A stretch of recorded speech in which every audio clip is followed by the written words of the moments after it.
What's up, everybody? Welcome back to a profile here on UFSU University. My name's Tan, and today we're doing Yoshimitsu under all. This deck is an absolute blast. It draws a bunch of cards, it throws on a bunch of stats, and I want to give a big shout out to Barry Everson for suggesting we do this video on the channel. If you want your character or your deck idea profiled here on UFSU University, send us a message via on a comment on the YouTube channel itself, or on Facebook, or however you can reach us. So with that, let's get to it. Alright, everybody, so Yoshimitsu, he's a 5-hander with 29 life. We're playing this under the all symbol. It's a little low for a 5-hander, but that's okay because on both players' turn, essentially, we're going to be drawing 2 cards. In hands check of 5, your next mid attack gets 3 speed. In hands check of 5, your next high attack gets 5 damage. That's all locked into the same check.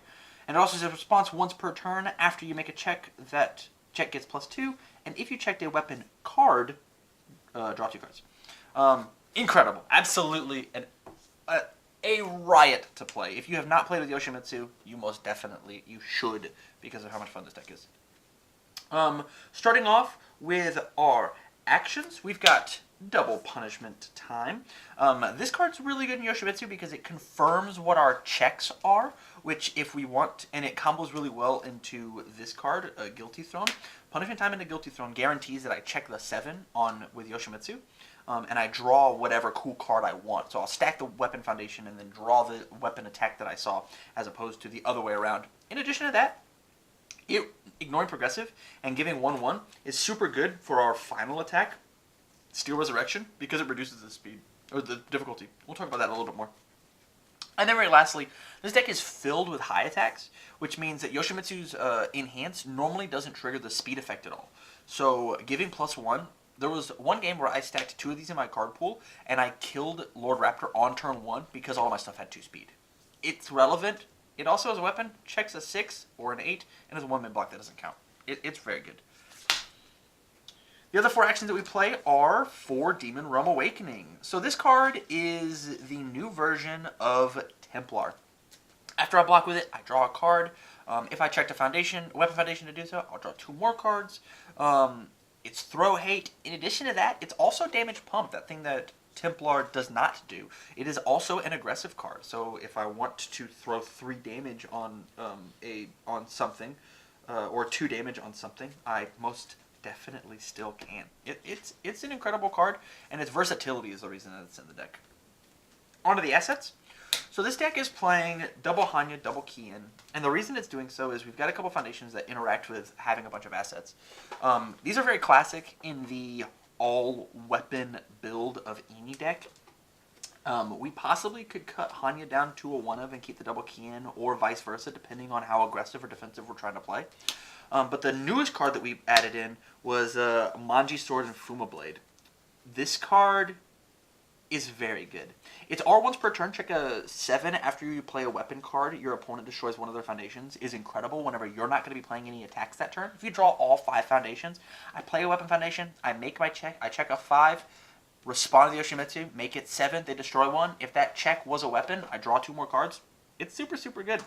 And then Enhanced check of 5, if you have 3 or more weapon cards in your card pool, draw a card. It just extends plays. In addition to that, it's a weapon, 6.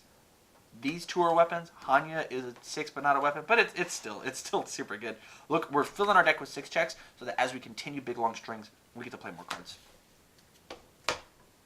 On to the attacks.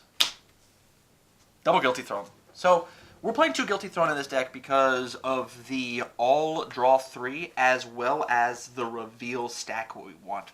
It's super easy. Let's say that we accidentally check a 6 on our Guilty Throne and we only want to commit 1 foundation. Well, I can enhance, look at the top 3 cards of my deck after I've done all my checking with Yoshimitsu, and I'll stack 2 foundations. Maybe I'll stack a weapon foundation and an Artifice Avarice, and I will check the Avarice, draw a card, or check my weapon foundation, guarantee my next one, draw 3. Like, I can stack whatever I want out of my discard pile and then draw the cards or guarantee my checks. This card is exceptional. It's also really good as a starting poke because a 6 mid for 7 means they have to interact with it. 7 damage is nothing to sneeze at, so you have to interact with it. In addition to that, our other big kill condition is Ghost Thief Funeral. This card says enhance discard momentum. If this attack is not blocked, your opponent loses 3 vitality and you draw 3 cards. Super, super good. If you can figure out how to play this as like your third attack and respond to the Yoshimitsu to pass it on the 7, it gets 6 speed, so it's a 12 mid for 6. If you have the momentum, it's a 12 mid for 6 plus burn 3 and draw 3. Incredible. This card is very good, and it's our only real momentum out of the deck.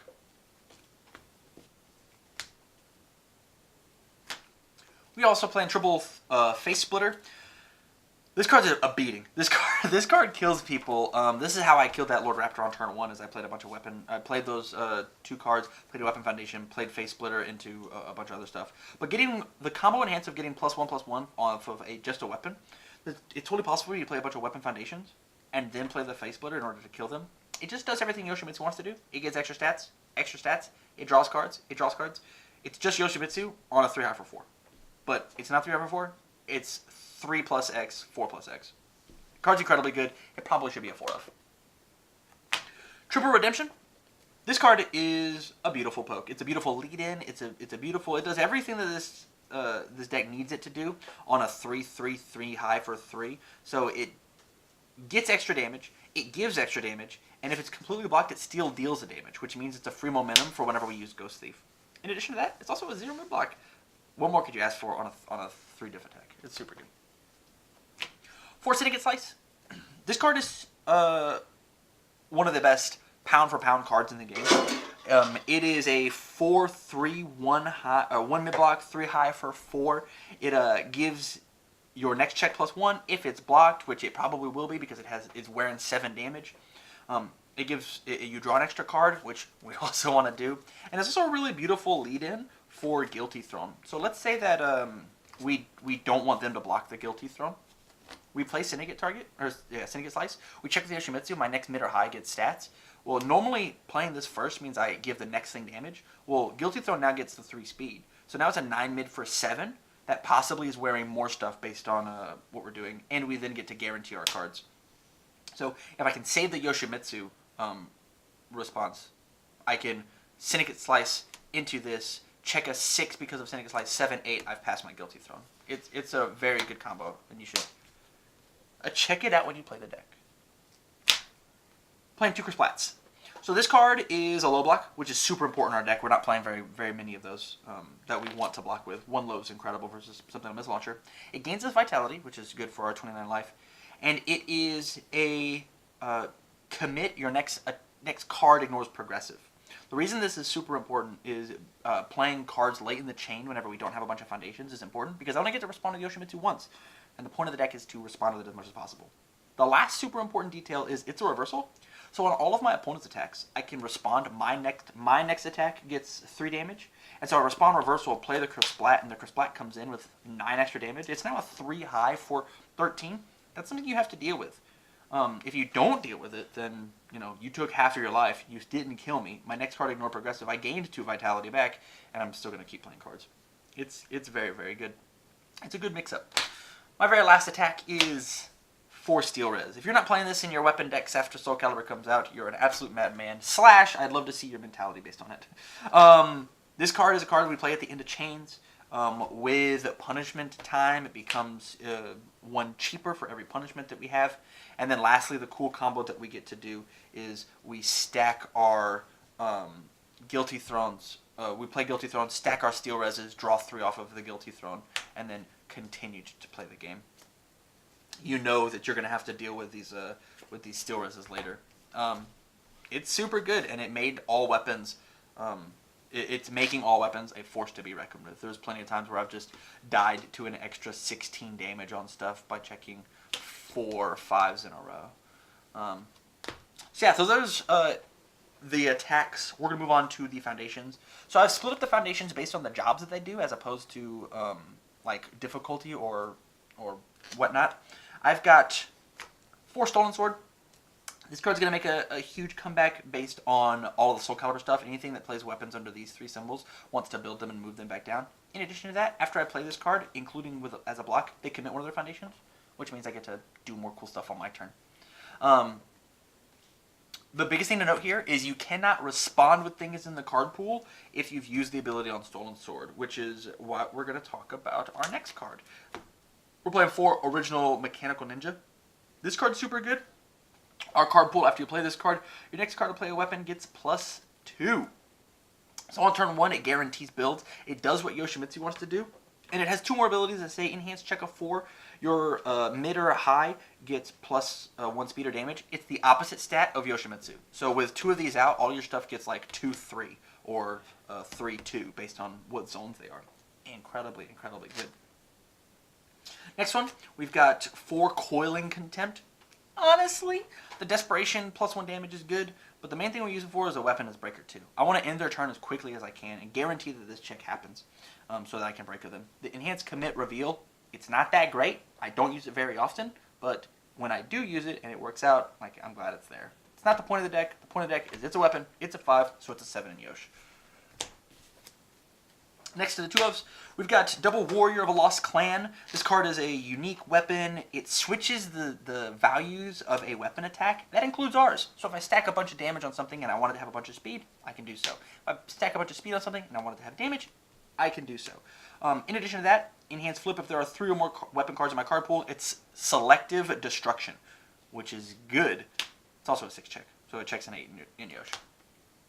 Last 2 cards that we're testing are Manji Ninjutsu. This card could probably go down to a 1 of, but we wanted to just so we can see it. So a weapon, it's a 5. First form, 7. Add the top card of your deck to your momentum. This makes Ghost Thief live on your turn 2 without throwing any attacks. Or if you're Yoshimitsu, you can gain 4 life, which stretching this 29 is very good. The last ability is form once per turn, discard a momentum, add 1 weapon card from your discard pile to the top of your deck. That's super good. That's very, very good while it's in the card pool. No, not while it's in the card pool. While it's on the board. What am I saying? Onto the cards that don't necessarily work with the deck, but you have to play them just because like they're really staples. We're playing 4 Artifice Avarice. We're making 1,000 checks per turn, and so just drawing an extra card matters. The +2 speed doesn't. We don't play any order attacks, so we're just trying to add extra cards to our hand. Triple Without a Master. I think this could probably drop down to a 2 of, just because seeing 2 assets in a 5-hander is sometimes tough, even with all the extra draw that we have. And when this card gets stunned, it doesn't do anything. It protects our assets, which is important. Protecting Hanya is good. But the point of this card is just to play additional aggressive turns when I've built 2 foundations. It kind of lets me play catch-up and says that the assets that I build count as my foundations. It's good enough. Triple Fallen Angels. Sometimes I need to check a weapon card in order to draw 2. So I can look at the top card of my deck. Let's say it's another Fallen Angels. I don't want that card. I'm going to get rid of it, and hopefully I'm going to throw a weapon foundation or weapon attack on top so that I can check draw 2 and continue to play out big turns. In addition to that, it's a 0-5, good low block. These are the type of cards that I want to block with. 4 Fei as some of our defensive options. Flip -3 speed. Super, super good. Just block everything that we can. So -3 speed plus 2 to my check means this thing's getting blocked. And then very lastly, Commander of Outworld's Armies. Having cards on their board is the easiest way to beat Yoshimitsu. Having something that can constantly recur or commit in order to stop my ability or its ability. Super, super good. So taking a bit of damage in order to flip something that's bothering you is totally worth it. Thank you very much, guys, for watching this profile. Yoshimitsu is an absolute blast. He's the first all character in the game that I could even see myself playing at like a PTC or something. He's that much fun. If you like the content, please go out to patreon.com and subscribe at one of the tier levels, or out on YouTube. Check us out on Facebook. And if you have any suggestions for cool decks that you want us to play and test and profile here on the channel, make sure you leave them down in the comments below. So with that, stay learned.